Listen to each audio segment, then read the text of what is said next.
Hi hello வணக்கம், இது உங்கள் சிவி ஜோன். காலை வணக்கம் டு ஆல். ஸோ இன்றைக்கி பார்த்தீங்கன்னா தரமான சூப்பரான 8வது வாரத்தோட 4வது நாள் காலை ஓட் நிலவரத்தை தான் நீங்கள் பார்க்க போகிறீங்க.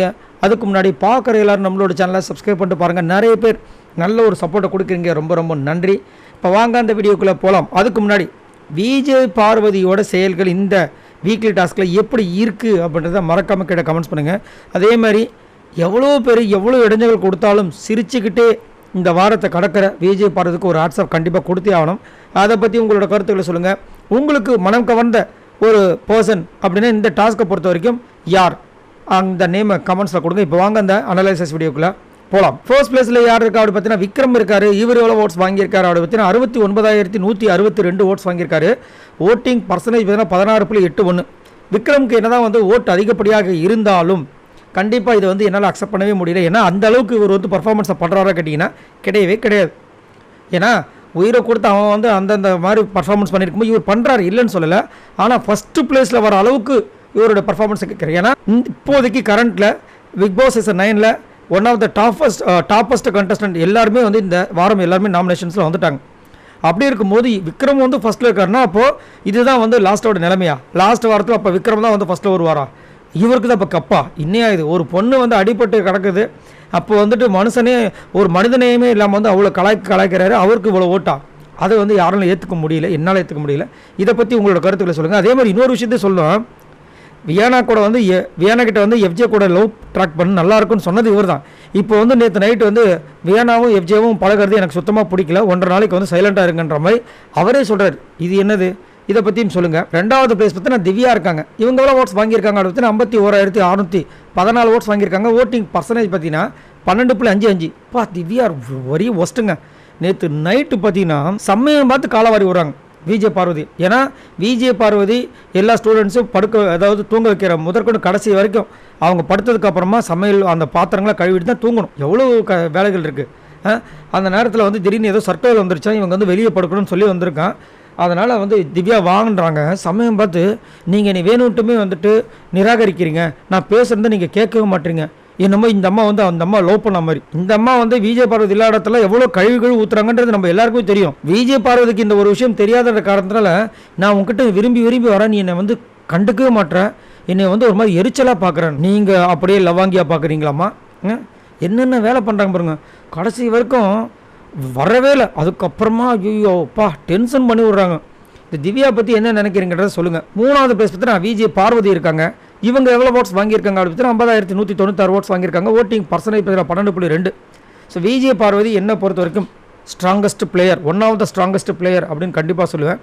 இப்போ இந்த அன்அஃபிஷியல் ஓட்ஸில் 3rd பிளேஸில் இருந்தாலும் அஃபிஷியல் ஓட்ஸில் சில தகவல் வருது. என்னென்னா ஓட்டு இவ்வளோலாம் வரல, ஆனால் நல்ல ஒரு சூப்பரான ஓட்ஸ் வந்துட்டுருக்கு. மேக்ஸிமம் ஃபஸ்ட்டு செகண்டில் தான் இருக்காங்க, மாறி அப்படின்ற மாதிரி தான் தகவல் வந்துருக்கு. அந்த அளவுக்கு அவங்களுடைய பர்ஃபார்மன்ஸ் சூப்பராக இருக்குது. எத்தனையோ பேர் கல்லை எரிஞ்சாலும் அந்த கல்லை திருப்பி அழகாக சிரிச்சுக்கிட்டே வாங்கி அவங்க மூஞ்சில் அடிக்கிறாங்க, அது நல்லாயிருக்கு. அதே மாதிரி இவங்க சைலண்ட்டாக இருக்கிற காரணத்தினால நிறைய பேர் சைலண்ட்டாக இருந்தவங்களும் வயலண்ட்டாக பிகேவ் பண்ணுறாங்க. நேற்று திடீர்னு பார்த்தா விஜய் பார்வதிக்கு எதிராக போராட்டத்தை பண்ணுறானுங்க. இவங்க சாரி கேட்டவொன்னே அதுலேயும் குறிப்பாக கண்ணி ஒரு வேலையை ஆரம்பித்தாங்க. இவங்களை எப்படி சாரி கேட்க மாட்டாங்க, இதை வச்சு ஒரு பெரிய பிரச்சனை பண்ணலாம். டப்புன்னு இவங்க சாரி கட்டணும், அவங்க மூஞ்சி ஜொங்கின்னு போயிடுச்சு. ஐயோ என்ன சாரி கட்ட அப்படின்ட்டு. ஸோ வளையிற இடத்துல வளைஞ்சி, நெளிகிற இடத்துல நெளிஞ்சி, உட்கார வேண்டிய இடத்துல உட்காந்து சூப்பராக இந்த டாஸ்க்கை பண்ணிகிட்ருக்காங்க. ஆனால் அங்கே இருக்கிற ஸ்டூடெண்ட்ஸ் என்ன கருத்து கொடுக்க போகிறான்னு தெரியல, பார்க்கலாம். 4வது பிளேஸ் பார்த்தீங்கன்னா கமருதன் இருக்காப்புல. இவராக ஓட்ஸ் வாங்கியிருக்காரு அப்படின்னு 50,169 ஓட்ஸ் வாங்கியிருக்காரு. ஓட்டிங் பர்சன்டேஜ் பார்த்தீங்கன்னா 12.2. ஸோ கமருதன் 2வது பிளேஸில் தான் இருந்தார். திடீர்னு பார்த்தா கொஞ்சம் ஓட்டு கம்மியாக இருக்குது. காரணம் பெருசாக பர்ஃபார்மன்ஸ் இல்லை, ஆனால் நேற்று ஒரு சூப்பரான ஒரு திறமையை காமிச்சார், ரொம்ப அழகாக இருந்துச்சு. ரஜினி சார் மாதிரி திருக்குறள் சொன்னால் எப்படி இருக்கும், எம்ஜிஆர் அவர்கள் திருக்குறள் சொன்னால் எப்படி இருக்கும், அந்த மாதிரி பண்ணது ரொம்ப அழகாக இருந்துச்சு. அந்த மாடுலேஷன்லேயே பேசுனது, மிமிக்ரி பண்ணது, அந்த மாதிரியே ஆக்டிங் பண்ணது ரொம்ப அழகாக இருந்துச்சு. மனுஷனுக்கு நிறைய திறமைகள் இருக்குது, அது மாற்றுக்கிட்டே கிடையாது. என்ன அதை அரோரா கூடயும் விஜய் பார்வதிக்கிட்டையும் மாறி பண்ணுற விஷயத்தில் கான்சென்ட்ரேட் பண்ணாமல் அவர் இந்த மாதிரி என்ன சொல்கிறது, ஒரு கேமில் கான்சன்ட்ரேஷனே இல்லாத மாதிரி இருக்கார். இந்த இதில் கான்சன்ட்ரேட் பண்ணி அதை கோட்டை வர்ற மாதிரி இருக்குது. அதனால தான் ஓட்டும் கம்மியாகிட்டே வருது. ஏன்னா ஸ்டார்டிங்லாம் பார்த்து இவருக்கு நல்ல ஓட்டு, இந்த டைம்லாம் பார்த்து 1 லட்சம் ஓட்டுலாம் வாங்கிட்டு இருந்த ஒரு மனுஷன் இப்போ 50,000 தொங்கிட்டு இருக்காப்புல. 5வது பிளேஸ் பார்த்தீங்கன்னா அமித் இருக்கார். இவர் எவ்வளோ ஓட்ஸ் வாங்கியிருக்காரு அப்படின்னு 30,170 ஓட்ஸ் வாங்கியிருக்காரு. ஓட்டிங் பர்சன்டேஜ் பார்த்தீங்கன்னா 7.33. ஸோ அமித் டபால்னு அவருக்கு ஓட்டு நல்லா வர ஆரம்பிச்சிருச்சு. ஏன்னா அவரோட விஷயங்கள் பார்த்திங்கன்னா ரொம்ப புனிதமாக இருக்குது, ரொம்ப நேர்மையாக இருக்குது, கள்ளங்கப்படம் இல்லாமல் இருக்குது. அது உண்மையிலே நல்ல விஷயம். ஆனால் அமித்தோட பெரிய வீக்னஸ் பாயிண்ட் என்னென்னா, எல்லாத்தையும் விஜய் பார்வதிக்கு மட்டுமே சொல்கிறாரே தவிர எல்லாருக்கும் சொல்ல மாட்டார். இப்போ விஜய் பார்வதிக்கிட்டையும் கமருதன்கிட்டையும் நீங்கள் பண்ண தப்பு, கால் அமைக்கிட்டது வெளியில் தப்பாக போகிறதுக்கு வாய்ப்பு இருக்குன்னு சொன்னார். அதே மாதிரி எஃப்ஜேவும் வியானாவும் நைட் மீட் பண்ண விஷயங்கள் பெரிய தப்பு, அது வந்து வெளியில் கண்டிப்பாக தப்பாக தான் போயிருக்கோன்றதை சொல்ல மாட்டார். அதையும் சொன்னார்னா அமித் இன்னும் நல்லா வருவார். 6வது பிளேஸ் பார்த்தீங்கன்னா பிரஜன் இருக்காப்புல. இவர் எவ்வளோ ஓட்ஸ் வாங்கியிருக்காரு அப்படி பார்த்தீங்கன்னா 28,049 ஓட்ஸ் வாங்கியிருக்காரு. ஓட்டிங் பர்சன்டேஜ் பார்த்தீங்கன்னா 6.82. ஸோ பிரஜன் கண்டிப்பாக வந்துட்டு ஒரு டஃப்பான பிளேயராக வர்றதுக்கு வாய்ப்பில் அவர் நினச்சாலும், இவங்க வந்து ஓட்டு போட்டு மேலே ஏற்றுற மாதிரி பண்ணாலும் கண்டிப்பாக வந்து அதுக்கு தகுதியில்லாத ஒரு நபராக தான் இருக்கார். இன்றைக்கி இந்த வாரம் வந்து பார்த்திங்கன்னா அவ்வளோ அழகான ஒரு டாஸ்க்கை கொடுத்துருக்காங்க. நேற்று என்னமோ வந்து நேற்றுல முந்தானத்து வந்துட்டு திக்குவாய் மாதிரி ஒரு கேரக்டர் எடுத்தார்ல, நேற்று ஃபுல்லாக அதை பற்றியே பேசலை. ஏன் அவர் முதல் பிரின்சிபலாகவே இல்லை, ஏன் அவர் ஒரு வாட்ச்மேனாக கூட இல்லை அப்படி தான் சொல்லணும்.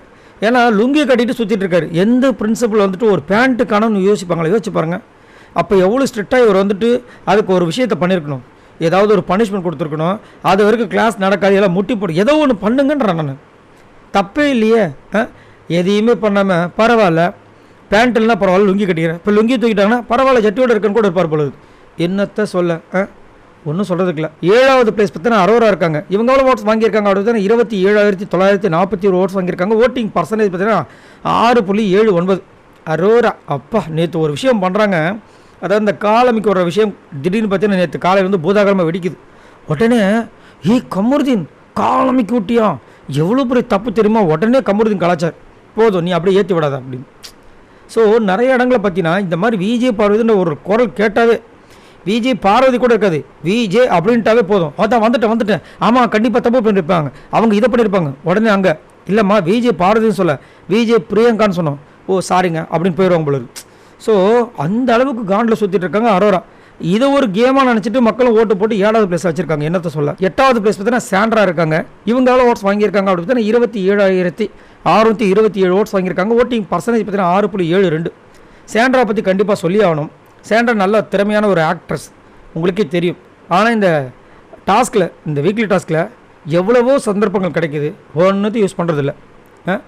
என்னத்தை சொல்கிறது எனக்கு சத்தியமாக புரியல. எவ்வளோ அழகான ஒரு டாஸ்க்கை கொடுத்துருக்காங்க. உள்ளே வரும்போது என்னென்ன பேசிட்டு வந்தாங்க, எவ்வளோ வீரவசனங்கள். உள்ளே வந்து எதுவுமே யாருமே பண்ண மாட்டாங்க, நாங்கள் கிளிக்க போகிறோம், அதை பண்ண போகிறோம், இதை பண்ண போகிறோன்னு. கடைசியில் ஒரு டாஸ்க்கு பேப்பரை கூட கிளிக்கல. என்னையாது சொல்கிறதுக்கு ஒன்றும் இல்லை. 9வது பிளேஸ் பார்த்தீங்கன்னா கனி இருக்காங்க. இவங்க எவ்வளோ ஓட்ஸ் வாங்கியிருக்காங்க அப்படின்னு 26,435 ஓட்ஸ் வாங்கியிருக்காங்க. ஓட்டிங் பர்சன்டேஜ் பார்த்தீங்கன்னா 6.43. ஐயோ காலையில் ஆரம்பித்தாங்க நைட்டு வரைக்கும் ஏதாவது ஒன்று நொய்யின்னு பேசிட்டு இருக்காங்க.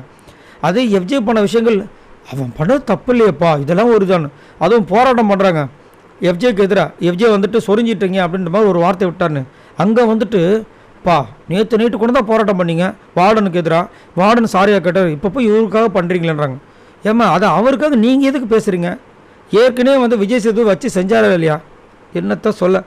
இந்த கனியை இந்த வீட்டை விட்டு வெளியே அனுப்புனா அந்த அன்புதாங்க உடையும், என்னத்தை சொல்ல. 10வது பிளேஸ் பார்த்தீங்கன்னா வியானா இருக்காங்க. இவங்களோட ஓட்ஸ் வாங்கியிருக்காங்க அப்படின்னு 25,114 ஓட்ஸ் வாங்கியிருக்காங்க. ஓட்டிங் பர்சன்டேஜ் பார்த்தீங்கன்னா 6.1. வியானா நேற்று வந்து அவங்களால என்னென்ன பெஸ்ட்டாக கொடுக்க முடியுமோ அதை வந்து கொடுத்துட்டே இருக்காங்க. ஆனால் நிறைய நடிச்சுட்டே இருந்தாங்க, வேறு வழி கிடையாது. பட் சூப்பராக இருந்துச்சு அவங்களோட பர்ஃபார்மன்ஸ் ஓரளவுக்கு. ஆனால் கொஞ்சம் லாஸ்ட்டாக வந்து கொஞ்சம் இரிட்டேட் பண்ணுற மாதிரி இருந்துச்சு. லாஸ்ட்டாக பார்த்தீங்கன்னா ரம்யா இருக்காங்க. இவங்க எவ்வளோ ஓட்ஸ் வாங்கியிருக்காங்க அப்படின்னு 24,898 ஓட்ஸ் வாங்கியிருக்காங்க. ஓட்டிங் பர்சன்டேஜ் பார்த்தீங்கன்னா 6.05. ரம்யா எவ்வளவு தான் என்ன தான் வந்துட்டு எல்லாருமே வந்து பர்ஃபார்மன்ஸ் பண்ணாலும் எனக்குலாம் பர்ஃபார்மன்ஸே தேவையில்லை, நான் சேவ் ஆகிடுவேன்ற மாதிரி தைரியமாக உட்காந்துட்டு இருக்காங்க.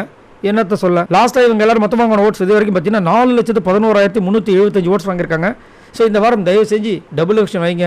அதில் ரம்யா வியானா இல்லை ரம்யா கனியை தயவு செஞ்சு அனுப்புகின்றது தாழ்மையோடு கேட்டுக்கொள்கிறேன். உங்களோட கருத்துக்களை சொல்லுங்கள். பாய் நண்பர்களே.